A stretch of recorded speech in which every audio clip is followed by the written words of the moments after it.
right now on Caps 13 News. We'll have Kansas and Missouri results from Tuesday's election, and a group of Pittsburg State freshmen raise money for multiple sclerosis.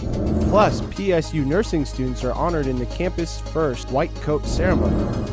All that and more on this edition of Caps 13 News. Thanks for joining us for this edition of Caps 13 News. I'm Gracie Spencer. And I'm Taylor Blair. Pittsburg State students react to election results. And a Pittsburg State degree program earns a state award. But first, Crawford County residents head to the polls. Tuesday, November 8th, Crawford County election officials said voter turnout was near an area record high. Alexis Arenas-Andrade has more from Pittsburgh. You don't vote, you don't have the right to complain, and that's our civic duty, is to get out and to vote. Pittsburgh residents utilized their civic duty this past Tuesday to make sure their voice was heard. The voting process isn't too difficult. You simply wait in line, sign in, and vote. It took me less than 10 minutes, and then now I'm about to be on my way. It doesn't matter if one is Republican or Democrat. What matters is that one lets their voice be heard in crucial elections. It's been a really tough election, but it's good to see people get out and vote for whichever candidates they want. It's great. We like to see the turnout. The people I work with at this particular polling place are great people, and we like to see the people come in. The Countryside Christian Church here in Pittsburgh, Kansas is the second largest polling site in the city. They've seen an increased amount of voters come out for this election year. I've been busier this election. The last three presidential elections have been busy. But I think we've had about 40% of our electoral voters in our precinct and area vote today, so that's pretty good. In America, we have many rights, unlike other countries in the world, one of which is the right to vote. A lot of people in this world don't have that luxury or a chance to vote for who their, ruling person is. So I feel like it's an obligation as an American to exercise that right that we have. For Caps 13 News, I'm Alexis Arenas-Andrade. Election results for most of Missouri and Kansas were finalized late Tuesday night and early Wednesday morning. Let's take a look at some of the area results. For Missouri Attorney General, Josh Hawley won with 58% of the votes, while Teresa Hensley only received a total of 41.3%. In the Missouri governor's race, Eric Greitens won with 51%, with Chris Koster just behind him with 45%, and Sis Spraggins with 1%. For Missouri Lieutenant Governor, Mike Parson won with 52%, and Russ Carnahan 10% behind. Stephen Hendrick had 2.5%, and Jennifer Leach had 2.4% of the votes. Missouri Secretary of State Jay Ashcroft takes it with 57% of the votes. Robin Smith had 38%, and Chris Murrill had 3.9% of the votes. For Missouri State Treasurer, Eric Schmidt captures the victory with 56% of the votes. Judy Baker had 39%, third-party candidates taking about 3% total. Missouri's U.S. representative races now, Vicki Hartzler won with 67% of the votes. Gordon Christensen had 27%, and Mark Bliss had 4% of the total votes. Missouri's 7th District sees Billy Long win with 67% of the votes. Jen Williams had 27%, and Benjamin Brixley had 5% of the total votes. Roy Blunt holds on to a U.S. Senate spot in a race with national implications, taking it by 3 points over Jackson Kander. Let's move to Kansas and Crawford County. Don Pyle will remain Crawford County Clerk with 60% of the votes. The Register of Deeds race sees Sandy Casey win with 60% of the votes. Brent Badine received 39% of the total votes. Crawford County's unopposed races have Joe Grisolano, Michael Gayoso, and Dan Peak all hold on to their current offices. At the state level, Kansas's 2nd U.S. Representative Lynn Jenkins won with 64% of the votes. Brittany Potter had 30%, and James H. Bales had 5% of the total votes. For Kansas's U.S. Senator Jerry Moran won with 60% of the votes. Patrick Weisner had 34%, and Robert D. Gerard had 5% of the total votes. Fighting for a Kansas State House spot, Monica Mernan won with 52% of the votes. Chuck Smith received 47% of the total votes. For Kansas Senate, Jake LaTurner remains in office with 57% of the votes. Lynn D. Grant received 42% of the total votes. Meanwhile, in an outcome many interpret as dissatisfaction for Governor Sam Brownback's performance in office, all 5 Kansas Supreme Court justices were retained in office. The lone proposed Kansas constitutional amendment passes. The right of the public to hunt, fish, and trap wildlife was approved by an 81-19 count. Finally, on the national level, Donald Trump and Hillary Clinton had a close race, but it was Donald Trump who came out the victor by reaching the 270 electoral votes needed to win. The race being called about 2 a.m. Central Time Wednesday. PSU's Irene Ransom Bradley School of Nursing conducted its first white coat ceremony this week. This week, approximately 200 nursing students were recognized in its first annual Gold AACN White Coat Ceremony for Nursing. Medical schools have conducted white coat ceremonies for years, but schools of nursing have just recently begun to adopt the practice. Typically, white coat ceremonies are intended for first-year students, but since this is the first year for such a ceremony at PSU, they recognized all 200 nursing students during the ceremony. The event was made possible by a grant given to the School of Nursing by the Arnold P. Foundation. A department on the Pittsburg State campus attended a convention last week where they received an award. CAPS 13's Gracie Spencer has the details. The Health, Human Performance, and Recreation Department, or HHPR department here at Pittsburg State, is full of a diverse range of classes and activities. This past Wednesday, some students and faculty from the HHPR department geared up for even more fun as they headed off to Fort Hays State University in Hays, Kansas for the annual CAFERD convention. CAFERD's our state physical education, health, recreation, and dance organization. It's held once a year. It kind of rotates between universities within Kansas. We hosted it a couple years ago. We hope to host it here in a few more years. It's been at Wichita State before, and Emporia. This last year it was at Fort Hays State. CAFERD stands for Kansas Association of Health, Physical Education, Recreation, and Dance, and the convention took place last Wednesday, November 2nd, through Friday, November 4th. Students and faculty got to attend several informative and interactive sessions that pertain to physical education techniques and activities. When you arrive at CAFERD, there are several sessions that are broken up. While you're there, they go within an hour, and you go to all of the different sessions. Of course, you have a break in the middle for lunch, and then you go to more. The sessions are targeted for anything ranging in the physical activity world.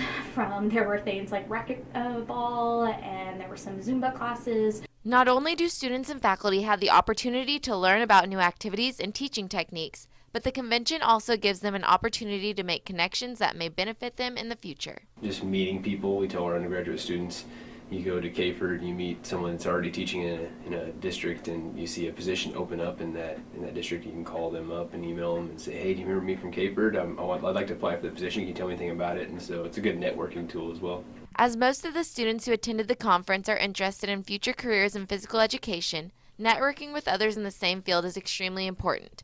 So the HHPR department wants as many students and graduate students to attend as possible. Pittsburg State has had so many students attend the CAFERD conference that they actually won an award for it. Pittsburg State won the award for most students in attendance at the CAFERD conference, which we've won a couple times in the past. With around 20 students attending the convention, that's more than any other school in Kansas, and the department is pretty proud of this accomplishment and what it means to the university. So I think it really shows the support that we have and how strongly our instructors here under the HHPR try to get us all to work together and kind of do something fun like CAFERD. It's an enjoyable experience for everyone, and again, it teaches camaraderie between grad students, teachers, and undergrad. We were all there together having a good time. The HHPR department has won the award for most students attending the conference for the past 7 consecutive years. But students and faculty appreciate the department for many more reasons than that. For CAPS 13 News, I'm Gracie Spencer. Freshman Experience class on the Pittsburg State campus raises funds for multiple sclerosis. And we take the campus temperature after Donald Trump's presidential victory. We're back after this.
got a lot of things on my mind.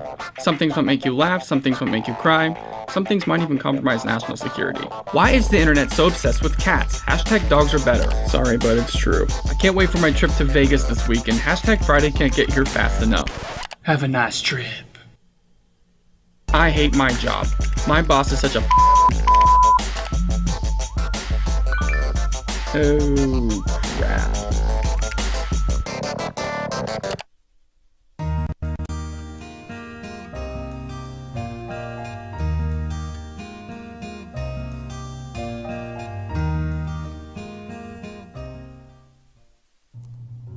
The U.S. has seen an increasing number of homeless animals over the past years. However, only 14% of the public acquire their pets from shelters.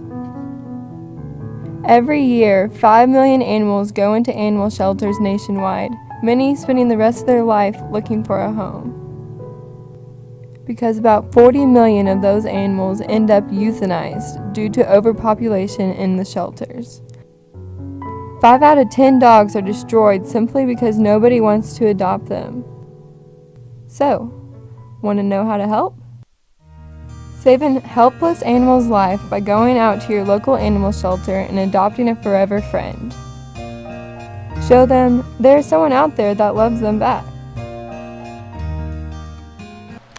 A student-led fundraiser for MS awareness has a personal story that has a much deeper meaning for a professor here at Pittsburg State.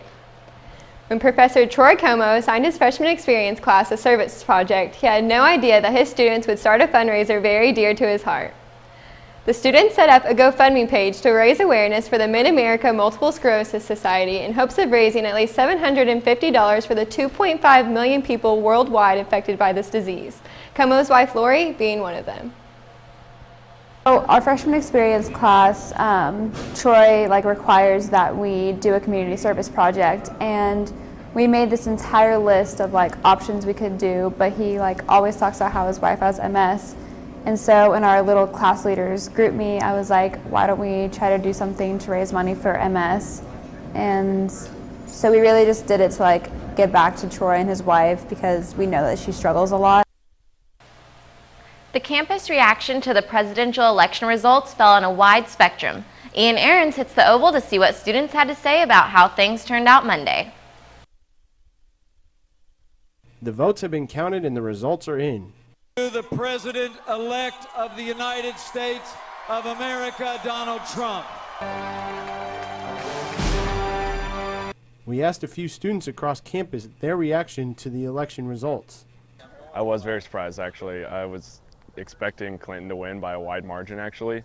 I did some research about it, actually, for a class, and I was expecting Clinton to win by a lot.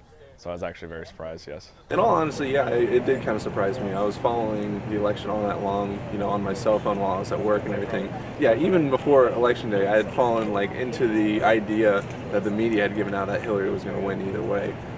So, just actually following the electoral numbers all the way up until the final, 270 that Trump had won, it actually took me by surprise. I am quite surprised that Trump made it this far. We spoke with them about the backlash from the elections. It's been actually shocking to me. I mean, we've had controversial presidents in the past before, and we've never really seen this kind of thing happen. And I think for a lot of people, it's just been, getting over it, I guess, because, they're not going to change it with their protests. The same things have been happening with other cultural issues in cities across the nation, and it's not going to change anything. He's going to be our president for the next 4 years anyway, so I think it's just going to be a lot of people adjusting to it and learning that, they can make a difference without violence and stuff like that. Well, all these protests and stuff that are happening in these bigger cities, even in some of these smaller cities. We have a couple here in Kansas. I heard one the other day about one that's about to happen over in Hutchinson, Kansas. There's one that happened the other day up in Kansas City that, even just like our local towns, it's kind of upsetting. It's there's no point to it. It's doing nothing but being completely negative to the whole outcome and doing nothing but dividing us even more. Lastly, we asked them how they feel moving forward with Trump as president. I think he's going to surprise a lot of people. I think a lot of his campaign was kind of radical and on purpose as a way to get attention. But I think he's actually going to surprise a lot of people. Some of the concerns I do have, a lot of people know about all of the social issues that they have and that they don't agree with, but I think a lot of people are overlooking his foreign policies and stuff like that, and especially his role as commander-in-chief now. Especially I'm going to be a lieutenant here in the next couple of months, and so that's something that's really I'm going to be paying close attention to. I don't really know a lot of his business strategies, anything that he's really going to be bringing to the table. You know, he's had some success in the past with his business, and so I hope that, you know, maybe he can bring that over into his presidency, maybe help us get out of a little bit of debt. Other than that, you know, I just hope that even if he doesn't really know what he's doing, he has men that are beside him or, you know, right next to him that do know what they're doing and that can help him out quite a bit. Assuming because he's had this much money, hopefully we're out of debt. I feel like it could be for the better in relations because he's a businessman. Could also be worse because he just tells the truth bluntly. For Caps 13 Oval Time, I'm Ian Aarons. Turkey lovers' favorite holiday, Thanksgiving, is right around the corner, which also means so is the beginning of Thanksgiving break. Break will begin Wednesday, November 23rd, and classes will resume the following Monday, November 28th. Following break, there will only be 3 weeks remaining in the fall 2016 semester. Coming up in sports, the Pittsburg State football team tries to get back into the win column against Nebraska Kearney. Plus, the Pittsburg State basketball team gets their season underway. Libby Shea has your Caps 13 sports update right after this.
I wonder who that could be.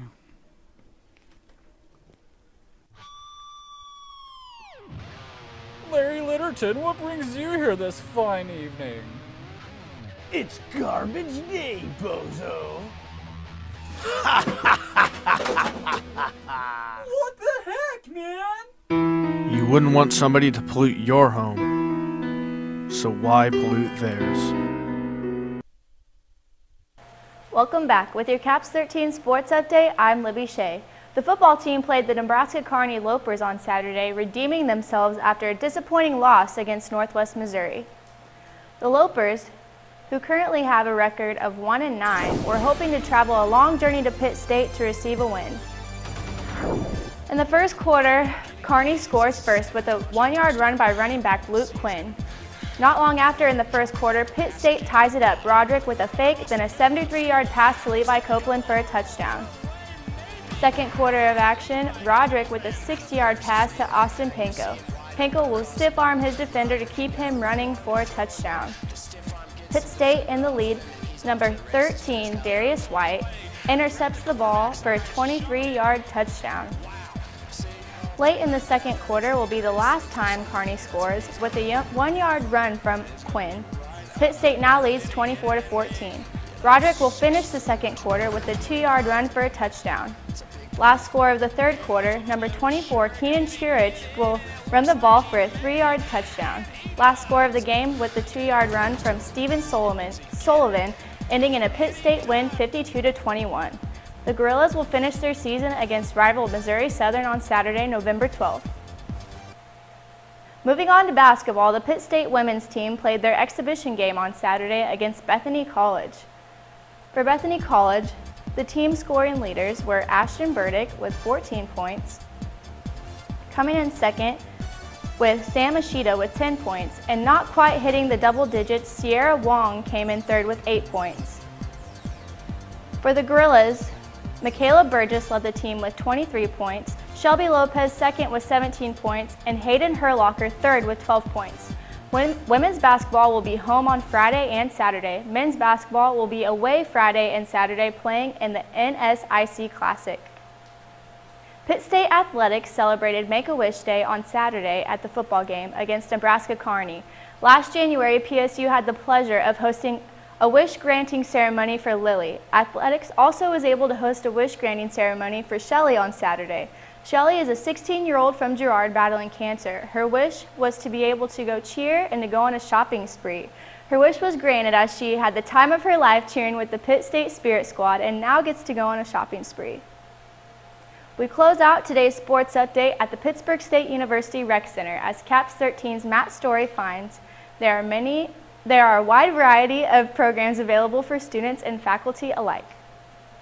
The intramural sports program offers students a chance to get active and take advantage of the facilities on campus. So intramural sports is recreational sports where we allow students, faculty, and staff to come out and play and get involved in sports. Experimental learning through participation in organized activities is only one facet of the intramural sports program. I think intramural sports is important because it gets you involved in student activities. All right, you can meet people out here.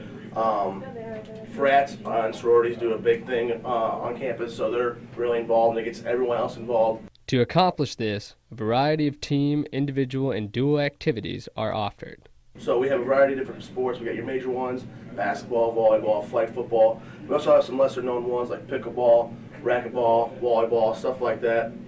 So we offer a different variety of sports. And participating gives students a chance to learn essential qualities like leadership and cooperation. They also have a blast playing their favorite sports. Matt Story, Caps 13 News. Those wishing to sign up for the intramural sports program can find the office on the second floor of the PSU Rec Center, located on Route Street. That's it for the Caps 13 Sports Update.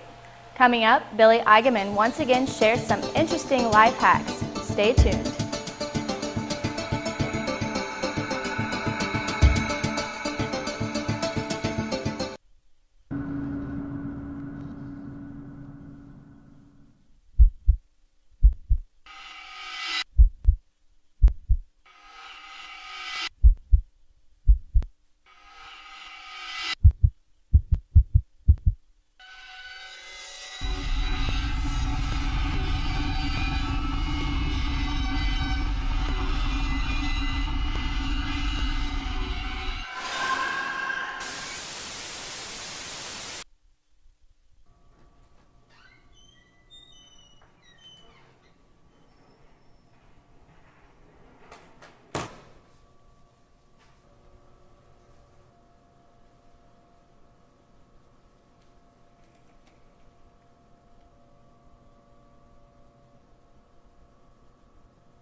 Run!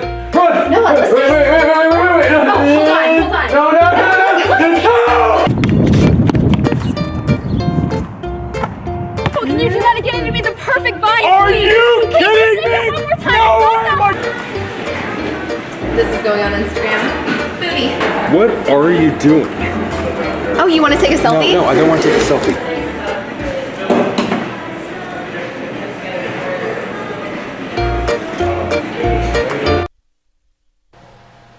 Welcome back.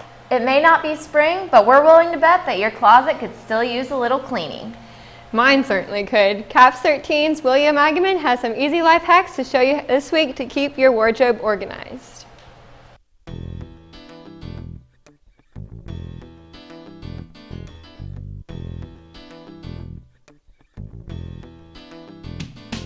Welcome to this week's Life Hacks. I'm William Eigenman, and today I've got 3 very easy life hacks that can simplify your life. First, I'm going to show you how to fold a t-shirt under 5 seconds. This is commonly referred to as the ninja fold. Imagine a line that splits the t-shirt in half. Next, with your other hand, pinch the shoulder in the middle. Now cross your arms. Pinch the bottom of the shirt. Now, with both hands pinching the shirt, uncross your arms. All that's left to do is to fold the t-shirt the way you want to. That's how easy it is.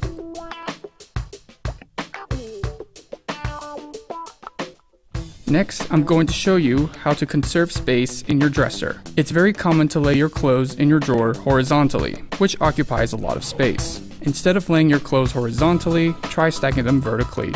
This has a couple of nice benefits. You can see all your t-shirts, making it a lot easier to find the shirt you want to wear. This also saves a modest amount of space. In this next life hack, I'll show you an easy way to make room in your closet by making your own double coat hangers. All you need to make this hack work is a soda pop tag and some hangers. Simply take your hanger and put the hook through the end of the tab. Then take another hanger and put the hook through the other hole. This offsets your hangers, which can save you some space in your closet. Here's what this closet looks like before this life hack, now after. I hope you enjoyed and found this week's life hacks useful. For Caps 13 News, I'm William Eigenman.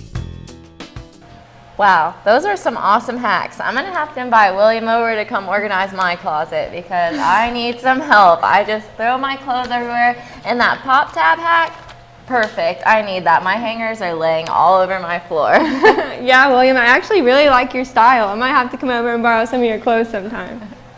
That does it for this week's edition of Caps 13 News. For more or for archived episodes, visit the Pittsburg State website and search Broadcasting. Also, visit us on Twitter at Caps_13. Stay tuned for more Caps 13 and for more great programming.